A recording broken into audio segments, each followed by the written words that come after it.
Good morning. ഇന്നത്തെ Bible reference മത്തായിയുടെ സുവിശേഷത്തിൽ നിന്നാകുന്നു. കഴിഞ്ഞ പ്രാവശ്യത്തെ വാക്യം അതിൻ്റെ റഫറൻസ് നമുക്ക് നോക്കാം.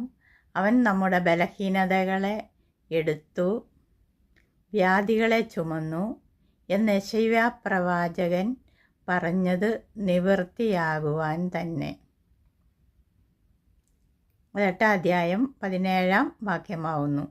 ഇന്നത്തെ വാക്യം, അവിടെ ചിലർ കിടക്കമേൽ കിടക്കുന്ന പക്ഷവാതക്കാരനെ അവൻ്റെ അടുക്കൽ കൊണ്ടുവന്നു. യേശു അവരുടെ വിശ്വാസം കണ്ട് പക്ഷവാതക്കാരനോട്, മകനെ ധൈര്യമായിരിക്കുക, നിൻ്റെ പാപങ്ങൾ മോചിച്ചു തന്നിരിക്കുന്നു എന്ന് പറഞ്ഞു. ഇതിൻ്റെ റെഫറൻസ് മെസ്സേജ് ചെയ്യണേ. എൻ്റെ ചാനൽ ലൈക്ക് ചെയ്യാനും ഷെയർ ചെയ്യാനും സബ്സ്ക്രൈബ് ചെയ്യാനും മറക്കല്ലേ. Okay, by.